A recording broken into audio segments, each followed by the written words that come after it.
Meu irmão, minha irmã, eu quero ler um texto com você que se encontra em Apocalipse capítulo 13, do verso 16 ao verso 18, que diz assim: a todos os pequenos e os grandes, os ricos e os pobres, os livres e os escravos, faz que lhes seja dada certa marca sobre a mão direita ou sobre a fronte, para que ninguém possa comprar ou vender, senão aquele que tem a marca, o nome da besta ou o número do seu nome.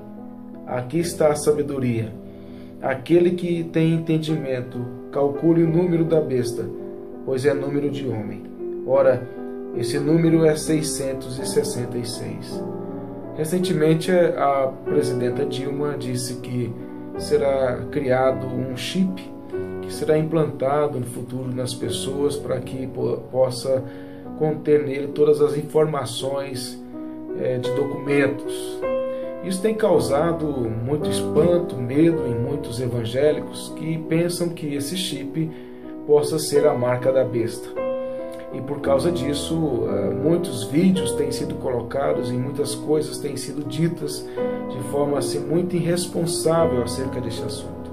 Para que nós possamos entender se realmente procede essa interpretação, é preciso que nós interpretemos o texto que fala sobre a marca da besta como sendo 666.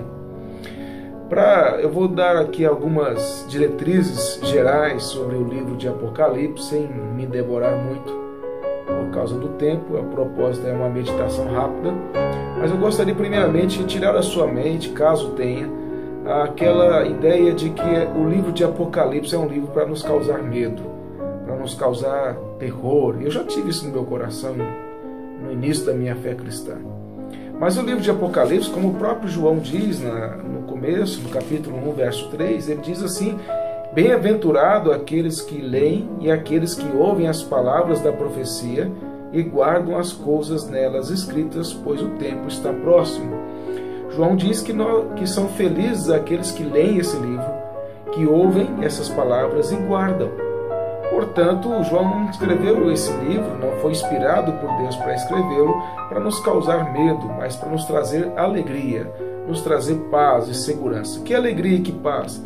A segurança e a paz de saber que o Senhor, que prometeu a redenção do seu povo desde Gênesis 3,15, ele vem revelando essa promessa redentora de forma ampla, cada vez mais progressivamente, e agora ele mostra com maiores detalhes como se dará a consumação do seu plano redentor, como ele vai redimir o seu povo em Cristo. Portanto, Apocalipse é uma alegria para a igreja, para nós, porque nós sabemos que a história ela é governada por Deus e nada vai ocorrer que não seja segundo sua vontade. E que nós um dia iremos herdar novos céus e nova terra, nós iremos habitar na Nova Jerusalém com o Senhor Jesus, nós cultuaremos Ele e o glorificaremos, não teremos mais templos nem tabernáculos, mas o próprio Senhor Jesus será o templo, a manifestação plena do Senhor em nosso meio. Mas quando você olha esse livro, é preciso também você entender que ele é um paralelismo progressivo. O que isso quer dizer? Ele faz um paralelo entre a vida do crente e a vida do ímpio. Ele vai mostrando então por 7 sessões como a ira de Deus vai se manifestar, ou tem se manifestado nos últimos dias, sobre os ímpios, e como vai consumar essa ira sobre os ímpios, e também como ele vem preservando o seu povo, sustentando o seu povo, guardando o seu povo em meio a todas essas oposições, e como ele vai abençoar de forma plena o seu povo em Cristo Jesus quando vier novos céus e nova terra. Essa é a grande maravilha do livro. Portanto, quando você olha nessa perspectiva, você entende que existem 2 marcas paralelas no livro.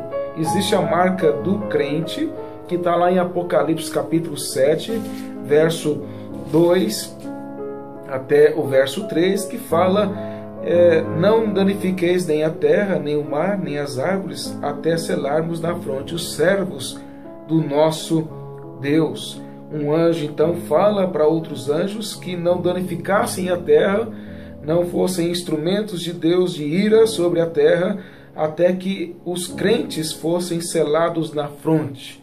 No verso 9 diz: depois destas coisas vi e eis grande multidão, que ninguém podia enumerar, de todas as nações, tribos, povos e línguas, em pé diante do trono e diante do Cordeiro, vestidos de vestiduras brancas com palma nas mãos.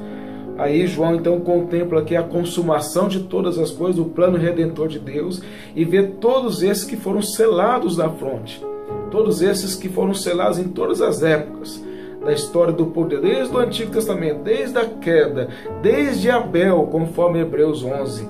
E aí ele mostra, ele fala essa visão dele, de todos os crentes. Nós estamos entre eles, todos os crentes selados pelo Senhor. O apóstolo Paulo diz lá em Efésios capítulo 1, versículo 13 e 14, diz assim: em quem também vós, depois que ouvistes a palavra da verdade, o evangelho da vossa salvação, tendo nele também crido, fostes selados com o Santo Espírito da promessa, o qual é o penhor da nossa herança, até que o resgate da sua propriedade e louvor da sua glória. Efésios 1, verso 13 e 14, Paulo diz que o Espírito Santo nos selou quando nós cremos. Ele é o selo da promessa, promessa de redenção, ou seja, os crentes são selados. Se os crentes são selados, e aí em Apocalipse diz que selado na fronte, na mente, é a mente transformada, não é um selo, não é uma marca literal, é uma marca espiritual. Nós temos a marca de Cristo, nós somos transformados pelo Evangelho, de dentro para fora. O reino de Deus está dentro de nós. Logo, se a marca dos crentes não é uma marca literal física, é uma marca espiritual, de regeneração, de transformação, que se exterioriza na nossa vida, também a marca dos ímpios, que João diz em Apocalipse 13, verso 16 a 18, não pode ser uma marca literal, é uma marca espiritual. É o paralelismo que eu disse, é a marca dos ímpios. Os ímpios andam conforme o diabo, conforme o mundo e conforme a sua própria carne. São por natureza filhos da ira, conforme Efésios capítulo 2, conforme Romanos capítulo 3. Ou seja, desde a queda nós temos esses ímpios que são selados. Nós temos o primeiro, que é Caim. Ele já selado, ali revelando-se como filho do maligno, que o próprio apóstolo João diz na sua primeira carta. E aí todos aqueles que continuaram nos caminhos de Caim, continuaram na descendência da serpente de Gênesis 3,15, esses são selados, esses que andam com o diabo, porque não há meio termo, ou são filhos de Deus ou são filhos do diabo. Portanto, meus irmãos, quando João diz aqui 666, não é literal. 666, o número 6 é o número de homem. Foi no sexto dia que Deus criou o homem. Se você olhar em Apocalipse, o sexto selo, a sexta trombeta, a sexta taça, todas essas são manifestações da ira de Deus sobre os homens. O número 6 quer dizer que é a adoração do homem por si mesmo, é o homem no centro, é a rebeldia do homem contra Deus. Vai ser criado, como tem sido criado, um sistema, uma ideologia anticristã, até que se manifeste o anticristo, o iníquo, aquele que Paulo diz que vai se opor a tudo o que se chama Deus. Nós já temos vivido situações assim.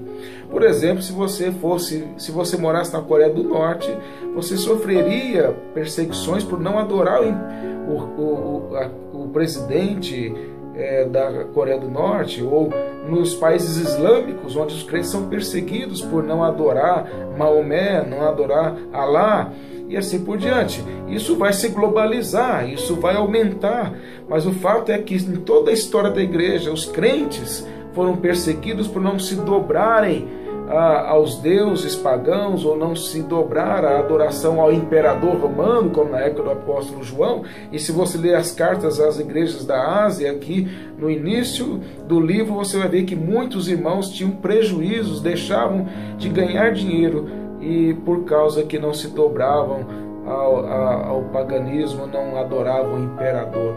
Ou seja, Apocalipse é para todas as épocas, desde a primeira vinda de Cristo até a sua segunda vinda. E você pode ficar despreocupado que 666 não é o chip, 666 não é código de barra, isso tudo é misticismo evangélico. 666 é um simbolismo de uma ideologia anticristã, que a igreja evangélica já está abraçando há muito tempo com a teologia da prosperidade. Mas nós que cremos no Senhor Jesus, já fomos selados pelo Espírito da promessa, e nada poderá nos separar do amor de Cristo Jesus, nem espada, nem morte, nem angústia, nem perseguição.